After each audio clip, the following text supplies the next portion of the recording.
All right, we're going to look at the new Second Awakening Griffin. It appears there's just one monster coming, which is different. They've done them in pairs before now, so this is a little bit different from Conquest.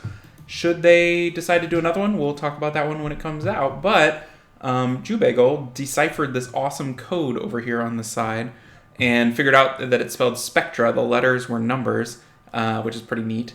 So we're getting the Griffin family. So let's take a look. Looks good to me. Art department killing it as always. They have a great art department at Come To Us, which I think is one of the draws of this game to me. There's a lot of games that are similar that have art styles that doesn't do it for me. But this one's really great. The art's super, super great. So just shout out to the art department. This is a fantastic digital painting. And I like the look of the Griffin, so that's pretty nice. Okay. So we're going to go through them all. Here's Spectra. We're going to really look at it from a PvP perspective, more specifically an RTA perspective, but we'll see any other differences that might be useful in other ways. But Spectra, to me, I only use Spectra for the TOA 100 boss, either hard, I think it's TOA hard, the female boss, or the male, I can't remember, I'll figure it out. One of those two bosses I use Spectra to nuke. That's it. But it still has a use, that's something. The main thing I'm seeing, skill 1 is the same. Skill 2 no longer consumes 10%, which was never really an issue, so that's not a big deal. Skill 3 decreases their attack power for 2 turns. It used to be attack speed, now it's attack speed and attack power. Okay. Not enough to make the cut in RTA, I don't think, unless the base stats are just crazy. I mean, it's super fast, that's something, but it's kind of useless. So that's fire. Maybe people will do it just for the free transmog, or maybe they need him in a beginner TOA team or something.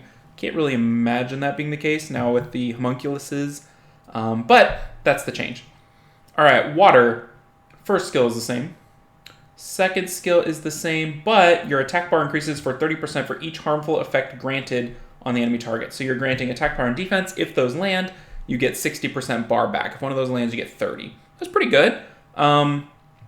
They're adding in a lot of kind of cycling to these monsters as they do it. Like with Bella, they added in the 30% bar after the skill 2. They added in the 15% bar reduced to skill 1. So they're all about cycling.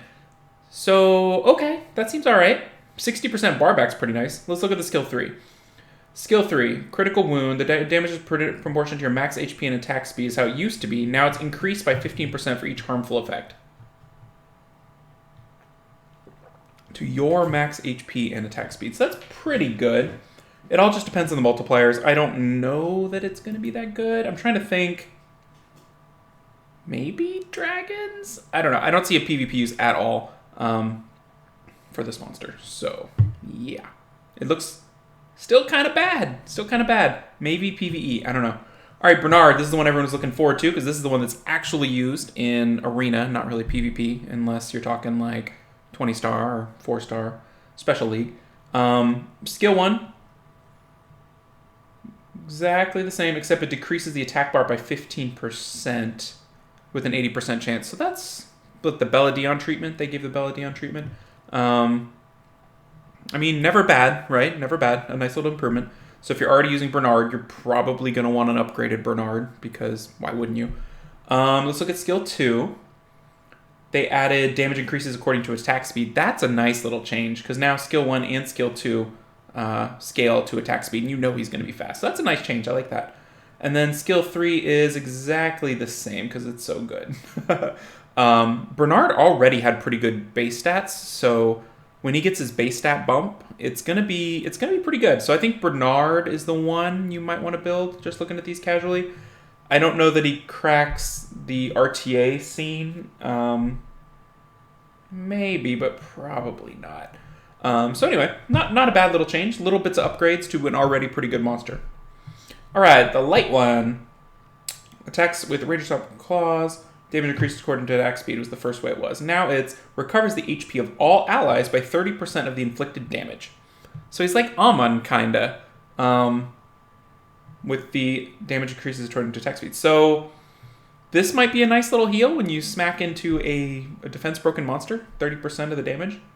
I don't know. We'll see. We'll see how it goes. It's interesting. It's very interesting. They're given that kind of similar mechanic that Amon has, which is kind of cool.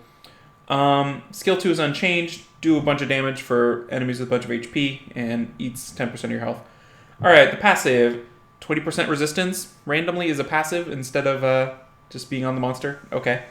And decreases the inflicted damage by dark attribute by 50% and increases the damage on dark attribute by 100%.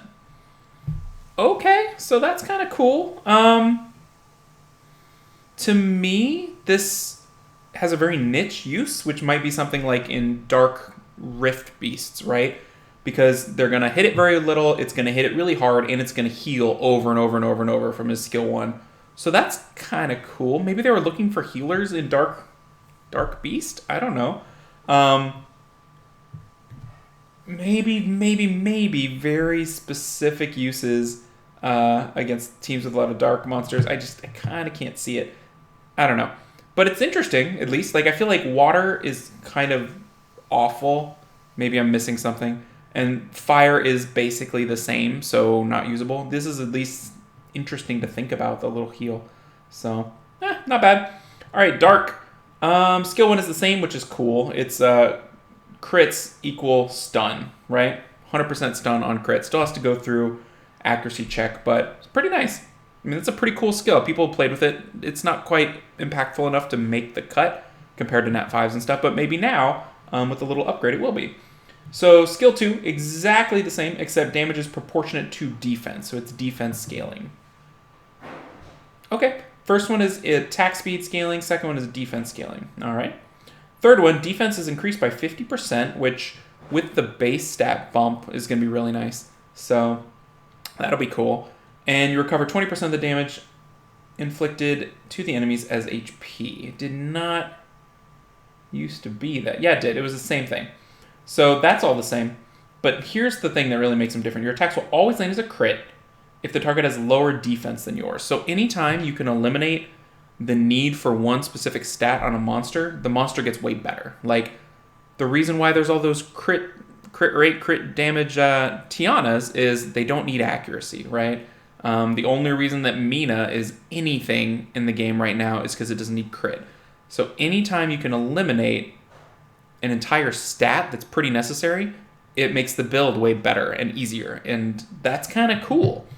So you can build this guy full defense, full crit damage, full speed, that's it. Speed, crit damage, defense.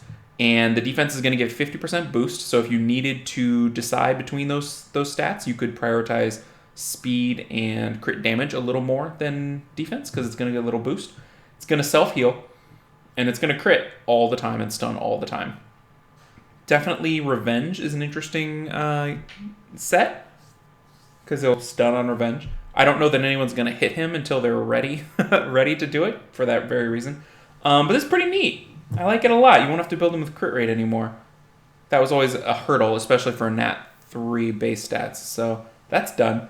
So what will we see? I think we'll see a decent number of Bernards, just because, you know, some people are just looking to spend their energy and they don't want to farm the runes for whatever reason. So we'll see a bunch of Bernards just because it's useful already. They're using them in their AO, and the little bump in stats and the little bump in damage might be the difference between winning and losing, right? So we'll see that.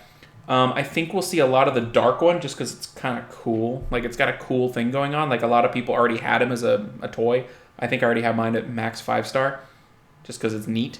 So we'll see a lot of that. I don't know how much play he'll get, but I think we'll see a lot of that. We might see 1 or 2 lights.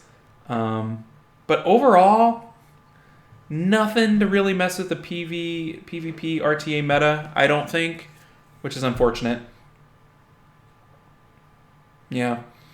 You always hope that something will change, and they've shown a willingness to make these units jump right into the meta, right? We got the martial cats came into the meta. There's a little bit of pixies, the fairy. There's one fairy.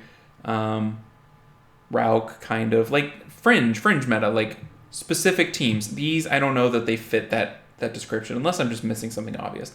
So a little underwhelming. Maybe they will boost them up in the future, but yeah, not a lot. Not a lot going on here. All right, the other thing that's cool is if you were spending Devilmon on Second Awakening monsters, they're making it cheaper. They're basically taking -2 off of the requirements of all Second Awakening monsters. So if something took 7, it takes 5. If something took 9, it takes 7. Because I'm sure their internal data said no one is skilling up these monsters with Doublemon. No one. Maybe, a couple Uber whales that need a couple of RTA units, but overall, the general populace, nah, I'm not doing it. No way. No way. It's a Devilmon. It goes for nat 5s. It goes for things that are important that matter. And most of these units don't matter, so they don't get the skill ups. And I don't think anyone should farm skill ups in the dungeons. You can Second Awaken multiple Inugamis and feed them all to Rauk, right? I think that's a huge waste. I've already talked about how the dungeon runes are some of the best things in the game. So if you're skilling up your Second Awakening monsters with that energy instead of farming runes, you are falling behind in an environment that is meant for you to catch up. The whole point of that rune dungeon currently, because you can't buy that energy, is you catch up to the super whales. You're getting more efficient runes. I mean, they're getting them too, but they're not getting these runes more than you. They're getting them exactly the same. So, yeah, this reduction in Doublemon, I don't see it as an impactful change. I think if I had Second Awakened a bunch of monsters with all that effort and I got one Devilmon back, I wouldn't be super excited about that because that's not worth it. I wouldn't change 100-dimensional hull energy for one Devilmon ever. I don't think that's near worth it. But anyway, it's a nice little quality of life change that I think won't really matter too much to most people because most people weren't doing this anyway. If they were, then they're happy about it, so yay. And if there's maybe that one monster, you're like, I gotta have it, it's my core team, the Lucia or the Rauk, if you're that Rauk guy with the Elsharion, you're that guy, then maybe you throw the Devilmon on there and you're happy. So nice little quality of life change. So we'll take it.